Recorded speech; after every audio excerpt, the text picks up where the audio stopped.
Hello ladies and gentlemen, welcome to another video and welcome back if you have been here.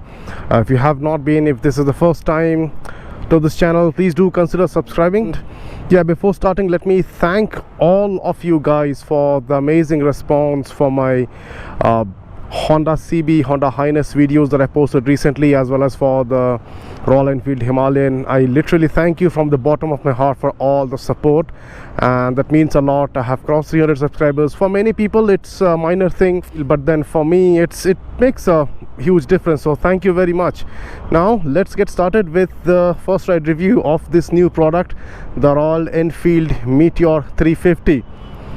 First things first, from a distance it looks identical to their Thunderbird 350X. For normal people, they would not even recognize that this is a new motorcycle, and Royal Enfield has decided to go with their Thunderbird 350X look itself, which is a good thing because as a product it was really good. It has given them good business, so it's not a bad thing that they decided to go with the existing look, so it's a good thing to have. Now let's talk about the details of this bike. So this is a brand new Royal Enfield's 350cc engine, and this has been built from ground up. It is absolutely new. There are lots of new things. I have already spoken about them in the walk around video. So the frame, the chassis that you're seeing over here, the frame is entirely new, the engine is new, the wheels are new, and there are lots of other new things. And there is one more way in which you can tell that this is new, that Royal Enfield has used their branding at many places. You see this part here, this says Royal Enfield on the switch console. Here as well it says Royal Enfield, Royal Enfield, Royal Enfield, Royal Enfield, Royal Enfield, Royal Enfield, Royal Enfield, Royal Enfield, Royal Enfield, Royal Enfield. So Royal Enfield has actually used their branding at quite a few places to tell the people that yes, it is a brand new product. And okay, so talking about the engine, 350cc, makes approximately 20 point change horsepower and approximately 27 newton meters of torque. So if you compare it with the Honda H'ness CB350, this makes approximately 0.6 PS lesser than that, and in the torque department it's approximately 3 newton meters of torque, and overall the weight, this is 10 kgs heavier than the Honda H'ness, and the wheelbase is smaller by nearly 41 mm from that. So we'll talk about the differences, how does it translate on the road.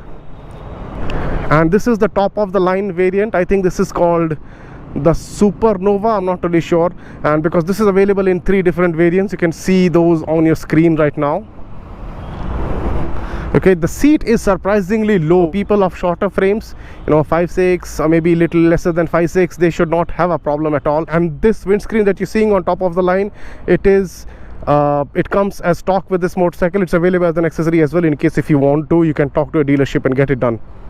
Alright guys, so now we are in the riding part of this video, and first things first, the seat. I'm liking the seat, it's good, it's decently cushioned. The suspension, especially the rear, the synchronization between the front and the rear doesn't really seem to be appropriate, because the front is soft and the rear is stiff. It's definitely on the stiffer side. So that small patch wherein you need to slow it down, I could feel that whole thing translating on to the motorcycle, to the body, and that the jitters got transferred to the body from there, though it was very minor, but I could actually feel it. The rear is stiffer compared to the front, and that's the reason when yesterday I sat as a pillion, I could actually feel the undulations on the road. The front is soft, so I don't really see a good synchronization between the front and the rear, to be honest with you. So this button, this thing here, this design, this will take a little bit getting used to, because by default your finger will go and search for the ignition button over here, and at traffic lights, if you're waiting for it to turn green and then ignite a motorcycle, you may end up forgetting how to start this. And the gear shifts are precise, they are very precise. It's very easy to spot the neutral, it's very easy to switch from one gear to another. You don't get that thud kind of a sound when you are switching the gears, which is a good thing again. Now let's get to the most important point, and that is the vibrations. So this motorcycle, you won't really believe when you are riding this, because this doesn't really feel like a Thunderbird at all. Apart from the looks, there isn't much in common. as I said before, and there are no vibrations. We are at almost 65 kilometers per hour. If you open the gas a little bit, I could see the mirrors are vibrating. They are not of much of a usage, if you can see. Same goes with this one, because this is, again, the construction is not good, you know, it's more like a plastic kind of a thing, so better mirrors would do the justice, I believe. There are no vibrations as such, you know, up to, we rode it up to like 60-80 kilometers per hour. I have not taken it at higher speeds because, again, it's a new motorcycle. It's been launched yesterday itself and it has not done too many kilometers. So far on the Odo, as you can see, it's hardly 64 kilometers, so I have to be gentle with the motorcycle. I cannot just rip it open. The vibrations are very well controlled. You do not really feel any vibration as long as you are the rider, but then if you are the pillion, then definitely on the pillion foot pegs you will feel the buzz. And the top, the fifth gear, it's very tall, you know, you can punter between like 40 kilometers per hour all the way to triple digits in one gear itself. You do not have to downshift. But then if you talk about faster overtakes or unplanned overtakes, and then when you compare it to the Honda H'ness, yeah, on this motorcycle you may have to downshift, whereas the CB would actually pull out much cleaner. And if we talk about the brakes, it comes with dual channel ABS as standard, but then the bite from the front isn't adequate. It's a little bit toward the spongy side. It will not make you feel nervous, but then in case of panic braking you will have to use more than one finger to brake. Now let's talk about the touring capabilities of this bike, because that's what Royal Enfields are known for, isn't it? They are the pioneers in long distance touring in one way or the other. So can it tour? Yes, it can. The engine is relaxed, it's very smooth, the gear shifts are precise, the clutch is light as well. So it is a good tourer. Of course, yes, Thunderbird was a good tourer. The only problem with it was the engine and the kind of vibrations it made. That has been resolved. So, you know, essentially it carry forwards all the goodies of the Thunderbird plus the smooth engine. So you can take it anywhere, definitely. Yes, wherever you could take a Thunderbird, you can take it to that place and beyond that. All right, now the final question: is it better than the Honda H'ness?